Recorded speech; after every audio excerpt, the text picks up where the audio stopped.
It's Tromonte and friends. Let's have a conversation. Hey, it's Tromonte and friends. Oh my God. I got my sister on the episode finally, and her soon to be husband. It better be. I mean, You can introduce yourself, you know what I mean? hey, I'm Ladacia. I'm Tremonte's sister. I messed that up. You got like my brother, he be bullying me. Ooh, you a liar. Truth be told, hi, I'm Robert. I'm Rob. I like to be called Rob, not Robert. She called me Robert when she met. I don't like that. But I'm Bay. Yeah. You know. Yeah. Future husband, Bay. Ladacia, what took you so long to come on, man? Listen, you had a curse. I had to wait. I had to wait till Liz got on here and lift that curse because people was getting on here and getting fired. I need my job. That's not all the way true. You Part right. of it's true. Part of it's true. That's not all the way true. Well, my first question, man, and Rob, please help me out, because I know she probably does this. Why do you downplay your intelligence and your influence on people? Am I lying? Not at all. What do you mean? Like, I don't feel like I downplay it so much. I feel like I don't have to be the loudest in the room. So it's like, if I know that I know something, I'm going to give that knowledge out. But it don't have to be, oh, Ladacia did this, Ladacia did that. Like, I don't like being, like, the center of attention when people know that I'm the one that said it or it's thing for me. Sometimes it's hard to be heard with a whisper. Talk that talk. Yeah, man, I'm glad he here, man. Yes. Why? Yes. You do that a lot. I always said you were the smartest person on the floor. And you would be like, no, I'm not. Why are you in denial? It's not even denial. It's just like, is somebody out there that's smarter than me? Yeah, but there's somebody out there smarter than everybody. Right. That don't mean you downplay the gift you have. I mean, I guess I might be the smartest on the floor. Yeah, I think you I are. don't know. I think you are. Even if you don't feel Tell the the smartest, man you're to say. generally the most well-rounded as That's far right. as understanding. I like this nigga, man. Oh my Already, man. God. Yeah, man, you right. He gotta go. We finna go. We finna go. You right. I'm not with the cap, y'all. You usually not with the cap either, man. I'm just humble. Like, I know what I am and I know what I bring and I know what I do. So I don't have to I just feel like I don't have to showcase it. Like, people that supposed to know will know and they'll see it. There is a such thing as being too humble. I might be. I've never seen a boss whose face not on the poster. They ain't even got to talk, but their face gonna be on the poster. Anytime something needs to be said, you're the person to say it. Am I right? Yeah. But that's cause that really probably stems from my upbringing. Like, You were like that since you were younger? yeah. Anybody will tell you that if I had anything to say, that I'll say it. I ain't care. My aunties used to tell me, if you ain't got nothing nice to say, don't say it at all. I'll still say it. I got a question. Go ahead, man. Why? It's yours. This your why podcast. does it Go take ahead. you? Why does it take someone to provoke you for you to speak loudly? I like this, man. Just go ahead, man. I'm sitting back. Go ahead, man. Yeah, man. It's just like a bear. Like, not a bear. I take that No, back. that's good. That's a good analogy. It's just like, Because you attack. That's a good analogy. That's a good analogy. it's You just attack. like, you can't keep poking at somebody. If I done said something to you once, said something to you twice, you can't keep poking at me about the same thing and expect me to say it to you like I said the first time. Of course, I'm going to speak loudly so that you hear me, understand it, and then I'm not going to say it no more. Because I done said it. So why do I have to continue to say it? That's kind of like psychotic in a way, because you could just say it loud the first time and be done with it. But then if I say it loud the first time, it's like, oh, you over-exaggerating. Why you so loud? Like, That's okay, people so with- now it's like, my mama taught me give people enough rope to hang themselves. So I done gave you that rope. So then when you hang yourself, I'd be like, well, see, I said it calmly the first 2 times. What if they're not trying to hang themselves? What if they're just trying to get understanding? Sometimes you just gotta get to the point and stop beating around the bush or being soft about it. But it's like, I'm one of them people. but it's like if I done said something twice, I most likely said it a different way the second time. So I don't like repeating myself. So I done already did that. So you want me to say it again? No, I'm finna get loud. And I'm gonna say it probably the same way I said it the first time. And then it's like, well, you ain't never said it that way. Yes, I did. Which I feel like sometimes could leave room for confusion because you done said it 3 times, 3 different ways. That's Versus not my one fault. time You should have got it the you said first that. way, right? Like, if you don't get it the first time, don't they teach you to say it again, but say it in another way to maybe that person to get it? I'm just asking. What don't you like about corporate America? Without saying any names. We Ooh, want to keep your job. I'm so dead, for real. Keep my job, for real. You can answer too. I don't like that it's more so money than people. And what I mean by that is like people have been conditioned to understand that corporate America really don't care about you. Right. So then it's like sometimes you get in those jobs and people really want to care about you.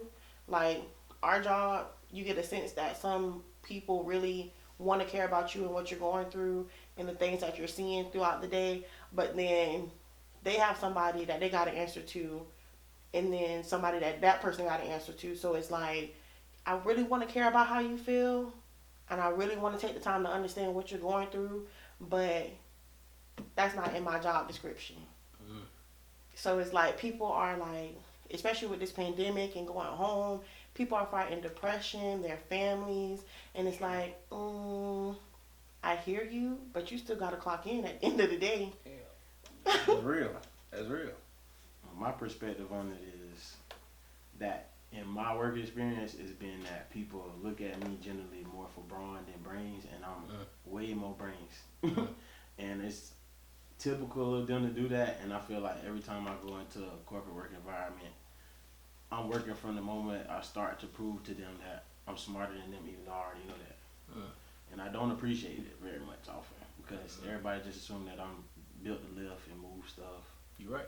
And if you go back to like interview processes and you go to like assessments that they give you, she'll tell you I passed the assessment with my eyes closed. I could be asleep. I could be drunk. Like, He's the type of person that likes to be in the center.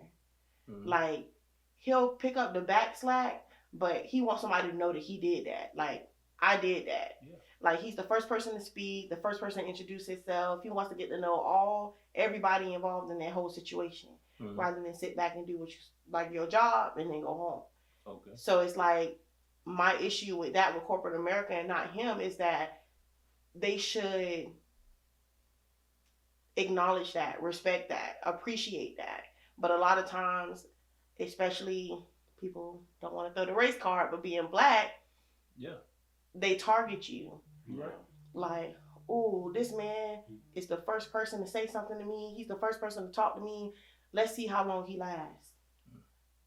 Oh, so I'm going to keep checking on him to make sure he's doing what he's supposed to be doing when he's probably doing it better than everybody else. Right.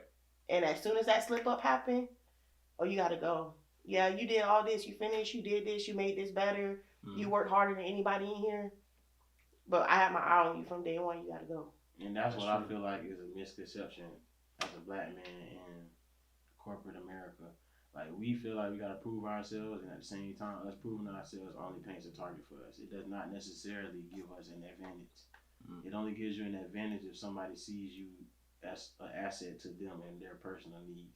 So if they see you as a threat to their job or a threat to their position, then that's how you get the target painted on you. When my mindset going in is not to be a threat to anybody, it's to better myself, to put myself in the best position to be successful for myself and my family. But like she said, people take me as a threat generally because they realize very swiftly that I ain't your average. I feel what he's saying. That's how I felt when I came on the floor. That's how I felt when the whole stuff started happening. I was like, well, I'm just going to lay back and y'all just do what y'all do. I ain't saying nothing else. Because I came on the floor and me, Dana, and Irby came on the floor. You already know when you come on the floor as a black man, everybody's looking at you. Especially if you don't come across feminine. So if you come across as a strong black dude, and me, I got visible tats, I got a beard.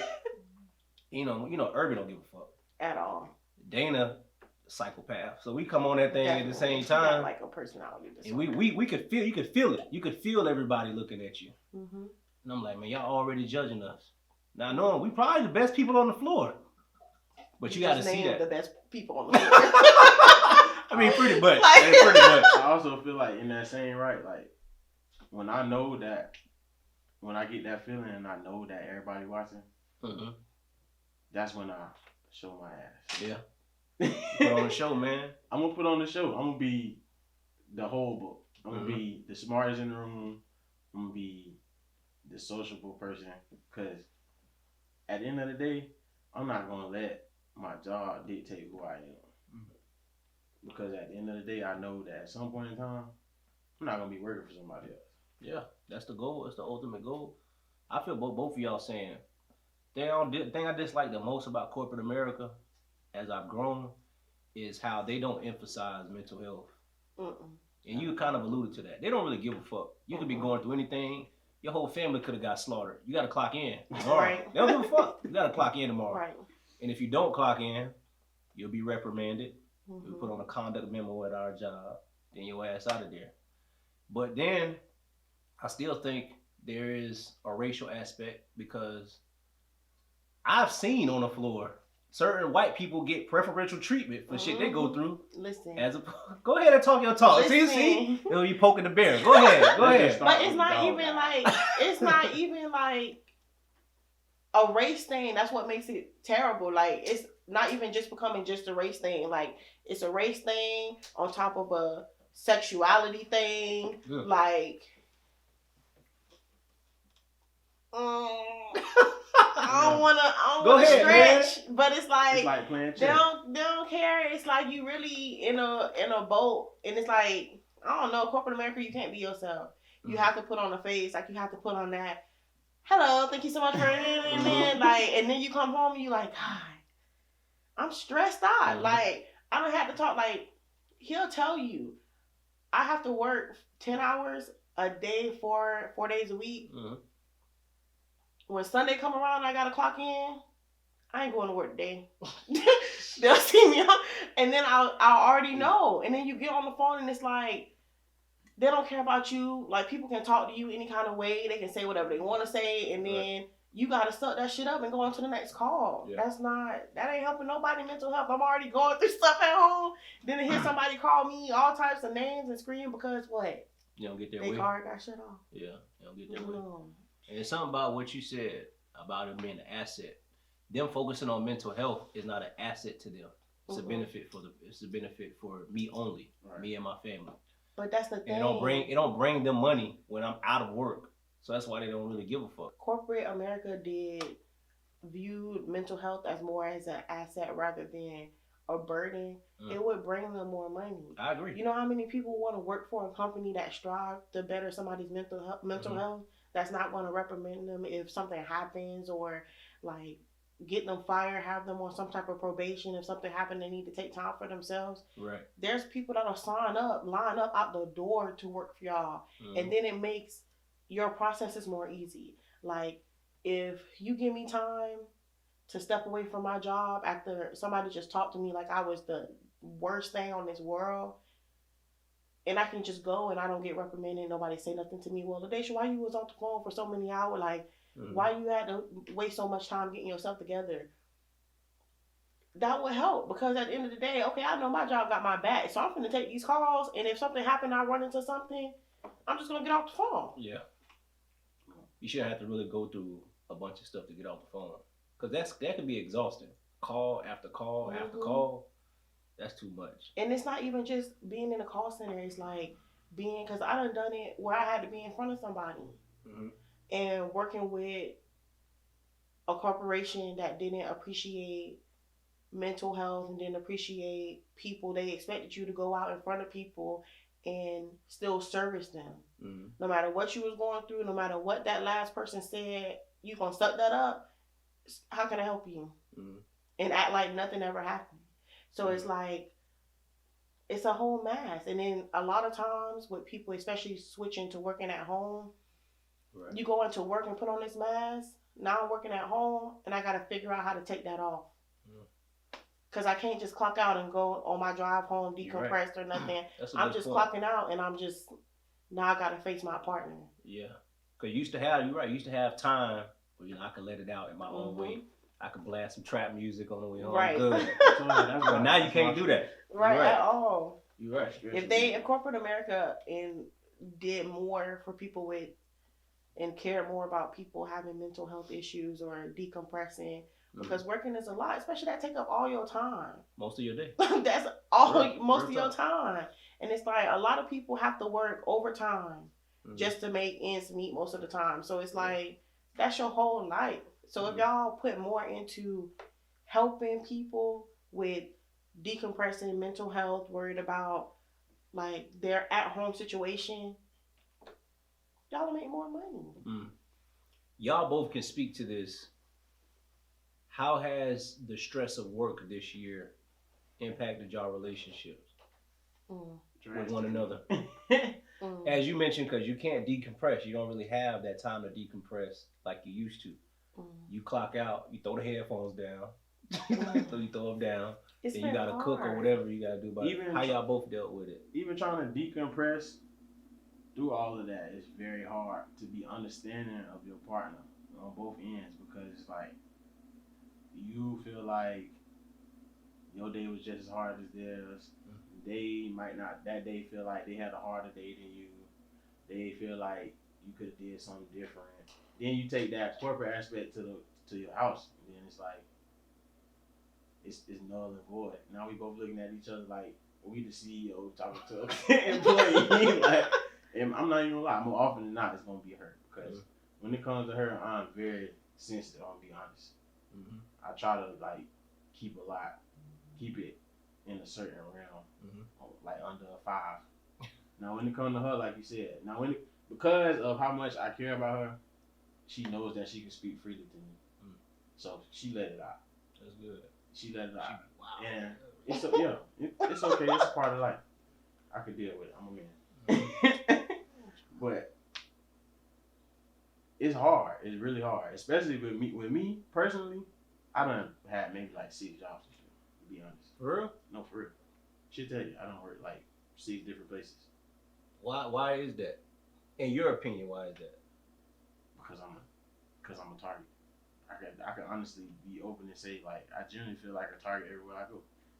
My first job I worked at, I got hired on as a lead. I didn't ask for it.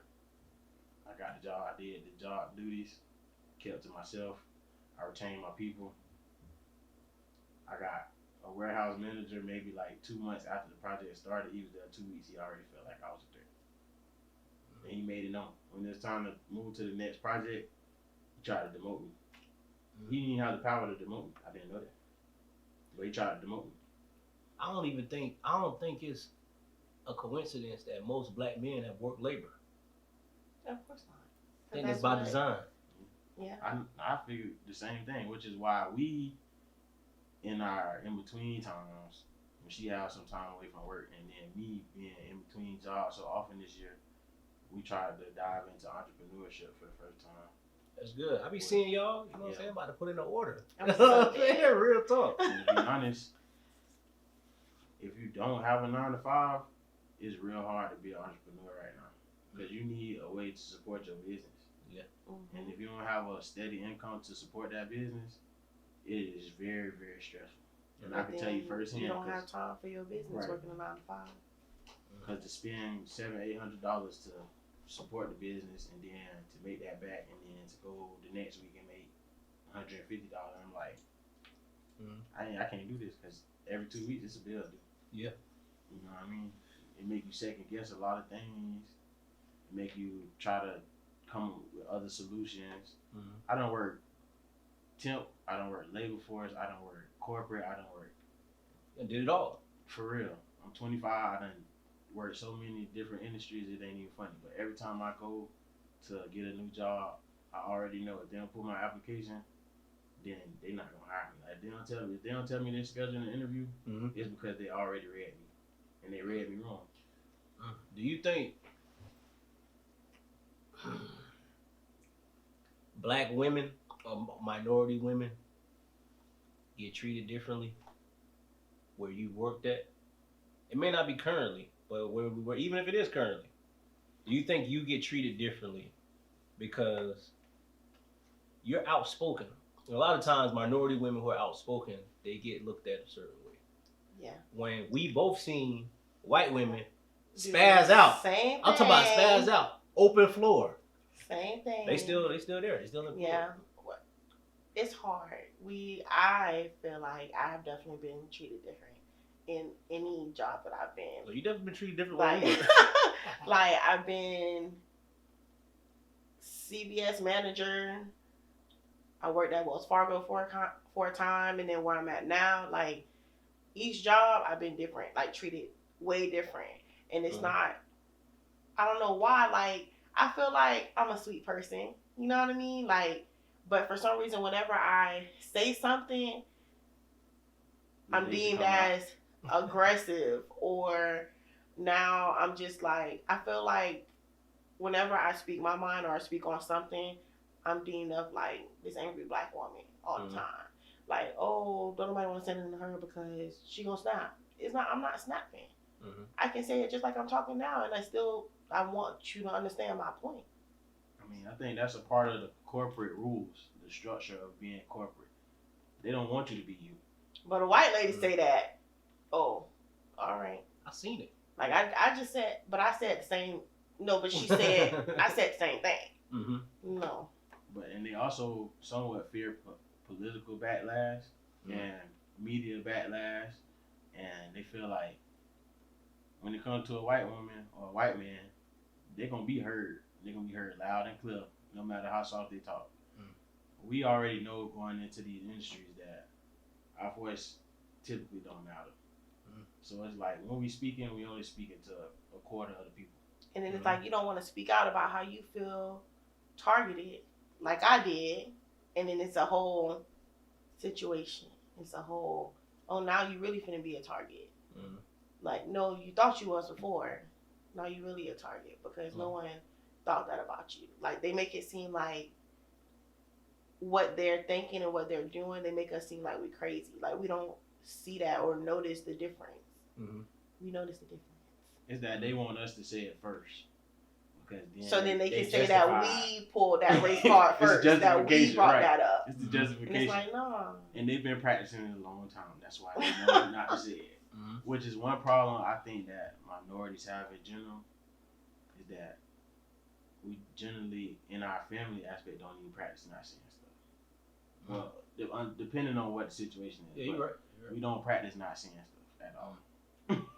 What speaking of, I kind of know your upbringing. I don't really know his, but of having a voice, why do you think black families sweep a lot of stuff under the rug and we don't find out until we're adults, and then when we try to address it, they try to downplay it? I think a lot of black families are conditioned to do that. It's something that's been passed down from generation to generation and started with white people, honestly, because it's like you couldn't say nothing to your slave master. Like you can't bring up things and how you feel and what's going on. It was always to keep quiet. Like, you know, master finna come in here and rape her every night, but you gonna say something? Nah, ain't nobody gonna say nothing. Oh, she pregnant. We know that's master's kid. We ain't saying nothing. So I feel like it's something that's been passed down through generations. And now it's getting to the point where children are not with that same stuff. Like, and now when it's being brought up in a family aspect, like, okay, we know Uncle Tommy used to touch on little girls. Let's talk about it.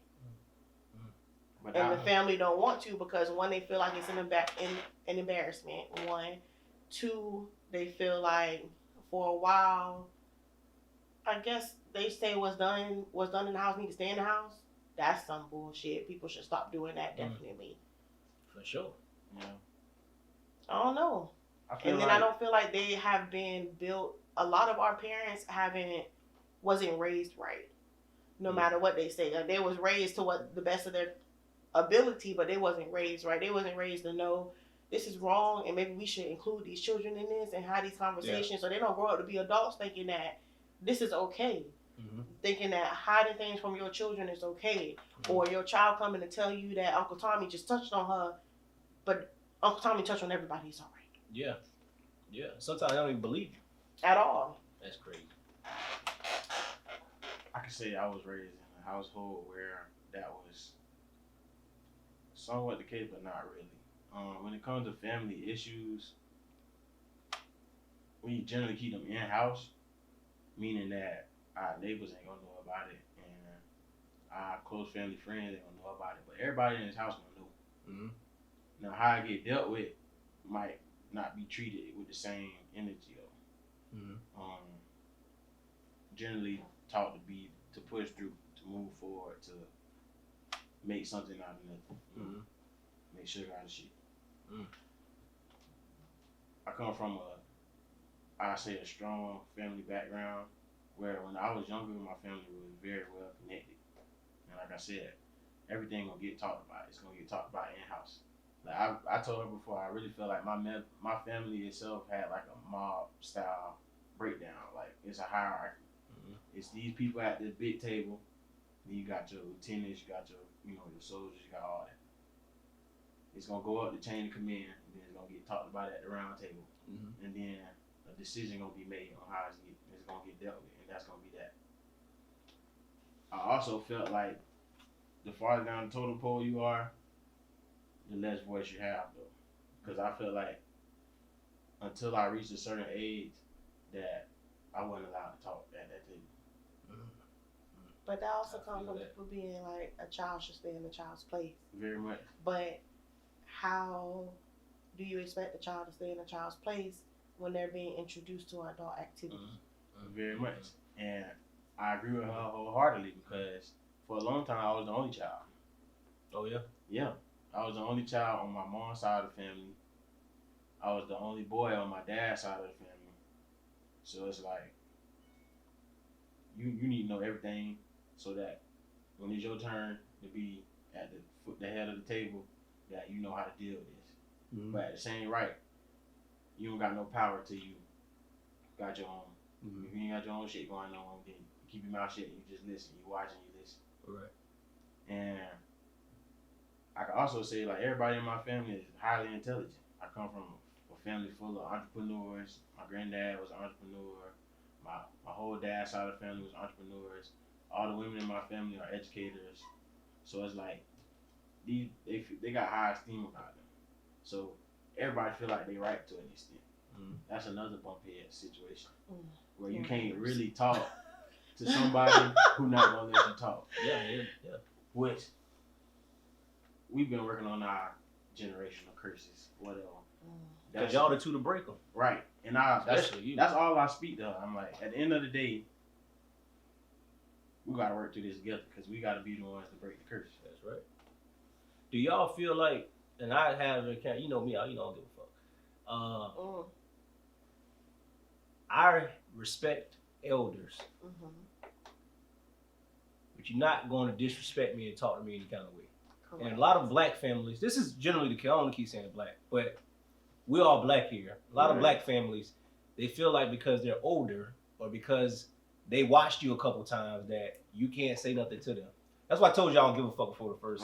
Right. Wisdom don't come with age. Right. Hey, but preach, that comes with everybody. Like, treat people how you want to be treated. At the end of the day, everybody. I don't care if you, and anybody tell you, I don't care if you my mama, my daddy, my uncle, cousin, whatever. I don't care how old you are. If you're not going to treat me with the same respect you expect me to just give you off bat, because I'm gonna give it to you. But as soon as you disrespect me, we're gonna have an issue. Right. Every time. And she can tell you that's part of my nomadic experience. But his is different though. Like how I said that I'm gonna give it to you. Again, I was taught to respect my elders. Don't come out of line, don't talk sideways, whatever. So I'm gonna give it to you at first until you give me a reason to take it back, and then I'm gonna treat you like I'm finna talk to my best friend. Like him. He finna talk to you like you his best friend off back. He ain't giving it to you first. It's more like he has a mindset of you want respect, you need to earn it, and I don't care who you is. My mindset is I'm gonna give you the respect off back. I don't care who you is. I'm gonna give it to you until you make me take it away. Mm-hmm. And then when I have to take it away, you like that on phone calls. Yeah. And I'm established that way. You're right. Because, like I said, You're right. I had my awakening, I say, like around 20, 21 years old, and I was like, this shit ain't right. Mm-hmm. Like, I ain't finna keep holding my temper. I'm like, I'm not gonna be quiet because I'm not quiet nowhere else. Only time I'm quiet is in the room with y'all, and y'all think that everything y'all say go. Mm-hmm. But to be honest, when I left at 17 years old, I barely got a phone call. So how you gonna tell me how to live my life, one? Mm-hmm. How you gonna tell me that everything you say is truth? Yeah. When I already had to figure out shit on my own. Right. So now I know that a lot of this shit was bullshit. So now you do gotta earn my respect because I gave you respect for a lifetime already. And I said lifetime because you don't never know when you're gonna die. I gave you respect for a lifetime already.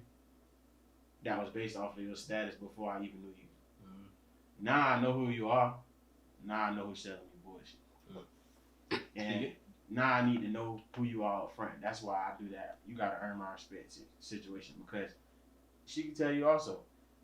It don't take me long to earn people respect because you're gonna find out early that I'm true to me. Like I'm true to me. I'm true to the people I love. I'm not gonna switch up on you. I'm not gonna change up on you.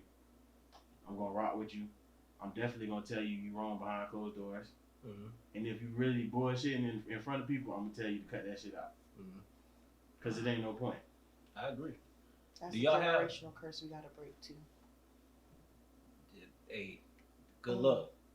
Because that's something that you're going to have to maintain throughout your life. See, it's not all of us in some way.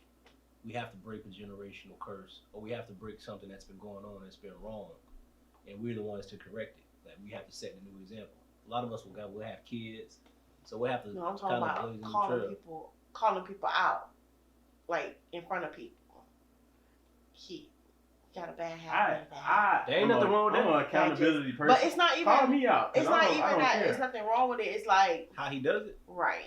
How does he do it? Direct. No. How does he do it? It's to me, when he has done it to me, it's more so I feel downplayed or attacked. Like I feel like if you my partner and you know that I'm sitting here and I'm bullshitting or something happened and we having a conversation, I'm bullshitting. Most of the time I don't even remember stuff and I'm just saying stuff. So it's like, okay, if you know that I'm doing that, don't call me out in front of your mama, your daddy. We in a group setting. I can tell you that us being so young in a relationship still, like as far as how long we've been in a relationship, that's just something that need to be worked on. Generally because, like I said, like. But the reason I said it was a generational curse is because he did it in front of his mom. And his mom said, I don't know why we do that. I done passed that on to my child. That poor thing. I'm so sorry. It gotta go. I went through, around your age, I went through the same thing though. I used to call my wife out in front of people. It didn't go well. It don't go well. Even if I'm right, I'm right, you're wrong. And he don't do it. And the thing about it is like he's not doing it intentionally. Right. It's just conditioned. It's just in him to do that. Because he don't want to go on for a long period of time. Look, it's happening right now. Let me just get it over. I tell that all the time. I'm not that person. No. Like I don't like to let stuff linger because the longer you let it linger, the more the story changes. Like he said, with time, you'll come to know that your woman doesn't respond well to that. And if you really care about her, as he said, if you're sensitive to your woman's feelings, you'll kind of pull back on that. We get in the car though. Hey, you tripping, man?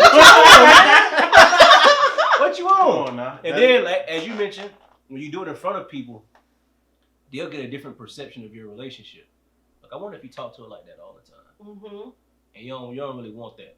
But it depends, though. It depends on what it is. Like, if you're doing something really crazy, he should address you publicly. Like, if you cursing somebody out, which she probably has done. I don't know. No, I haven't. I'm saying probably. I'm saying if she cursed somebody out, she should immediately intervene. LaDacia, just chill out. Well, I say that's the aspect that I've learned to take that role so that she don't have to, and she already know that. Because she'll be on the 10. pit bull. Like when I feel like she want to be on 10, I'm gonna give you the 100 that I got for you. Cause I'm the same you ain't finna. Look at God. Listen, oh Lord, we finna go. Okay. By her and her I think the big man head, supposed to it's be like whatever. that. I think the man supposed to be like that. Are you showing your behind? Well, I'm gonna show you mine, then you gonna calm down. And you gonna be like, no, it's not that serious. That's what I was trying to tell you. It wasn't that serious. That's what I was trying to tell you. Every time. Every time. That's what I was trying to tell you. But nah, I understand where both of y'all coming from, man. But the generational curses are real. They're real, and when you break one, there's still so many to break. Right. I think sometimes when you reach the championship, you gotta play another season. It ain't over. You can't just like lay down and rest on your laurels. Right. You can't do that. You still have so much, and then none of us are perfect. So although I may be breaking generational curses, subconsciously I may be creating more. Right. I don't know. And my kids or whomever looking at me may pick up on like, oh yeah, he's still doing this. Because I'm stubborn. That's something I haven't broken that I probably won't break. I'm stubborn. My mama's stubborn. I'm stubborn. So if I have kids, they're gonna have to like, I'm stubborn. Stubborn-mindedness can be a good thing depending on what it is. Like I'm not a quitter. So I'm stubborn. I'm gonna stay in it. I'm gonna fight until the death.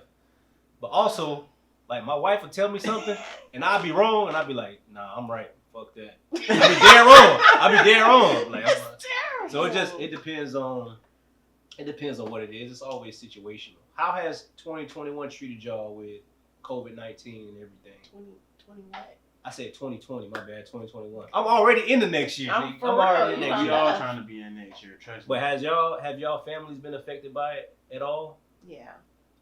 You had people in your family catch COVID? I think I told you my mom and my sister had COVID. Yeah.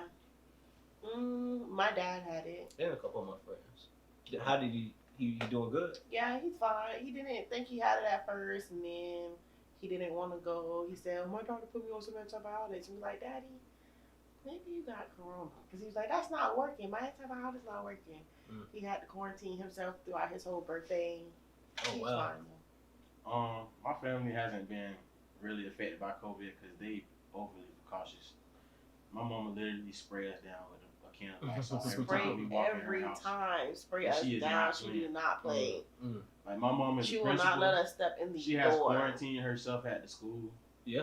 She don't allow people in her office. She is for real. Like she said, I was there with her when they prior to the school year started helping set up. She got stations that she done set up with everything you can think of. My family did not play about health simply because a lot of us got some serious health conditions.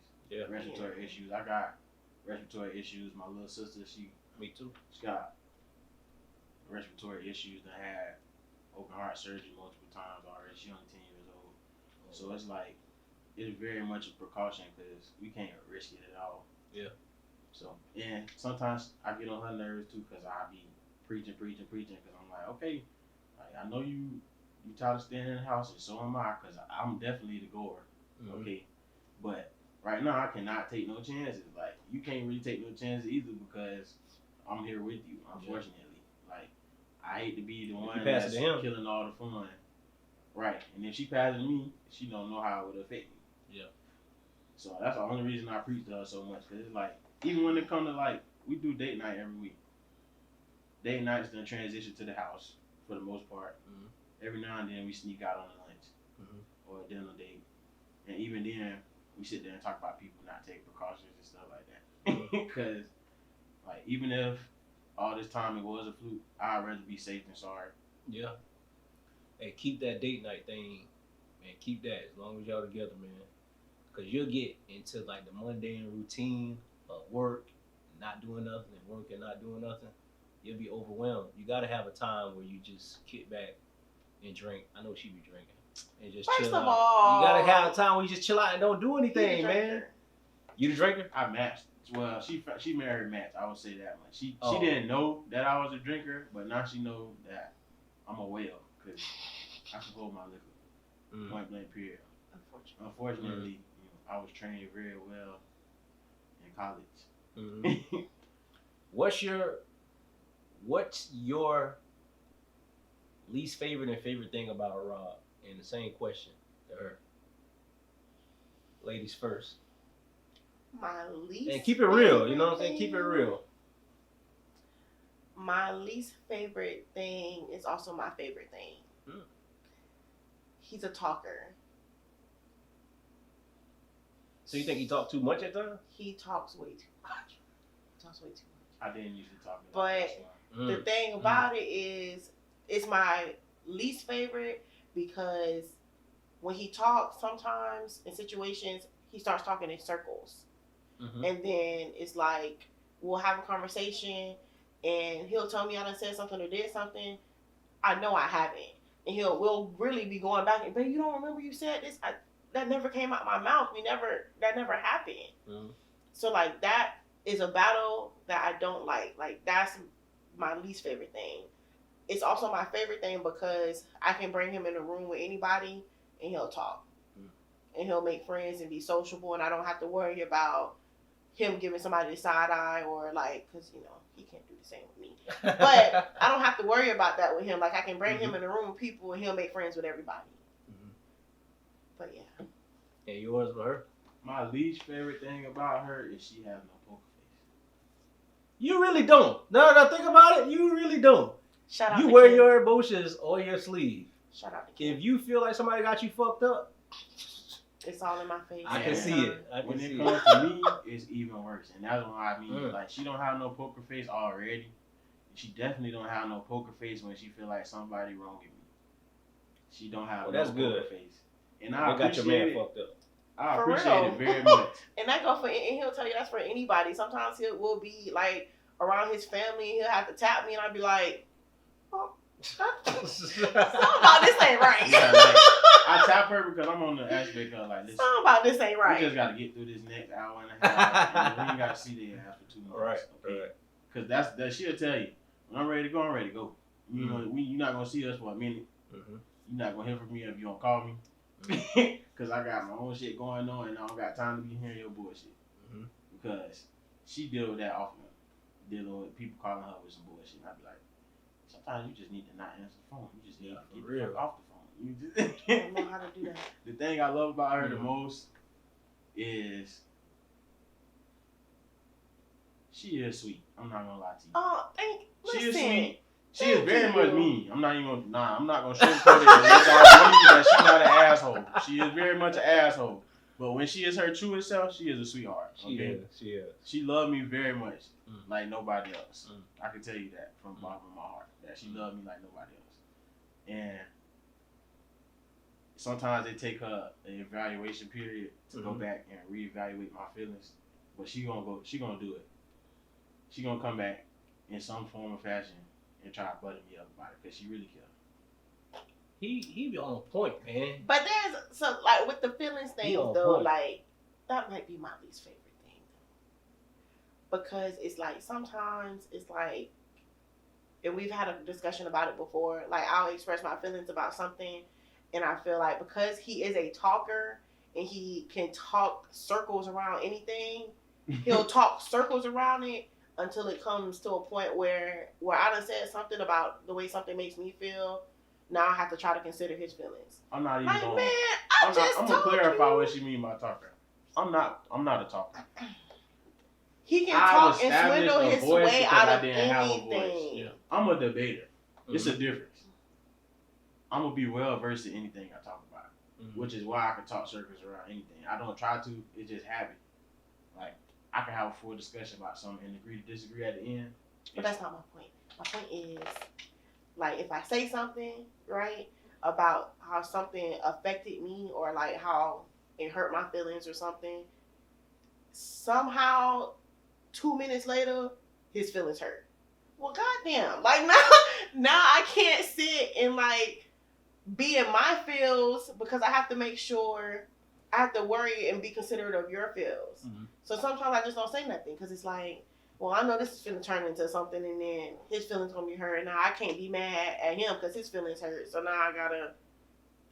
Which is where my sensitivity for her comes in. I'm like, she can't hear this voice when she upset with me. But she goes back and like, well, he really was just trying to meet in the middle. I'm that person in our relationship that I'd be like, okay, well, my feelings hurt now. Your feelings is already hurt. How about we just meet in the middle and be on the same team? Because that's what we on the same team. How about that? I don't be with that shit. She don't be with that shit. at all.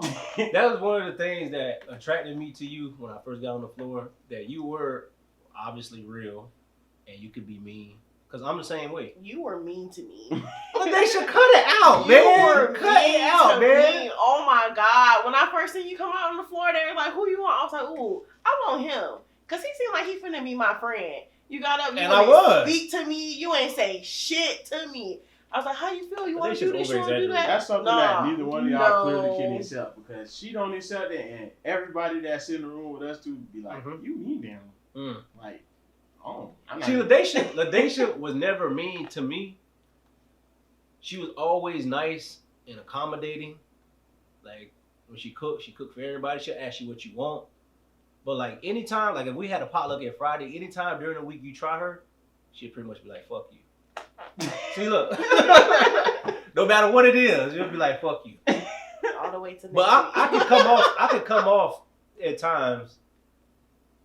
You know how I am. You know I'm a troll. I'm off like quiet. I could come off quiet. When I got on the floor, her and Liz, they were like, man, he quiet. He don't really say much. And I'm like, that's on purpose. He did his That's first time. on purpose. The first time I met Tromonte, he did a side-by-side with me. I was asking him questions about him going to school. He was giving me short answers. Yeah, I'm quiet. Yeah, I'm just looking around, man. Yeah. You know what I mean? Checking the temperature. And And I was like, it's like, you want to see me act out for real? She was like, yeah. I was like, add me on Facebook, man. That's the real me. Like, be careful. That came when he hit the floor 2 weeks after he hit the floor. Yeah. And that's my way I go about work as well. Like, when I first, it's not. she don't know, cause for one, she always thinks she know how I am at work because of how I am at home, but she ain't seen me in a work environment yet. How I am when I first start a job is I'm analytical. I'm trying to gauge the room. Right. I don't say nothing maybe the first week or week and a half. If you're not somebody in a position of power, I'm not talking to you. So that's what she mean by I'm a talker. I don't talk to people who ain't got no title. I don't talk to people who don't make more money than me until I understand who you are. And then I understand what you bring to the table. Because if you got something that can help me, then I'm going to pay you some mind. If you just another person here just trying to make your money and go home, then we ain't got nothing to talk about. You ain't got no ambition. You ain't got no aspirations. That's real. That's real talk. Hey, so what we finna do now, thank y'all for coming on. Thank you for coming, man, so much. Because LaDacia would have bullied me. She would have bullied me in the episode. Thank you, sister, for coming on. Of course. Now what y'all finna see next, man, if y'all watching this episode, go on Tromonte and Friends Facebook page. Go to Tromonte Roper's Facebook page. And you're going to see their hot seat. We're going to be lit. All right? We'll holler at y'all soon. Peace.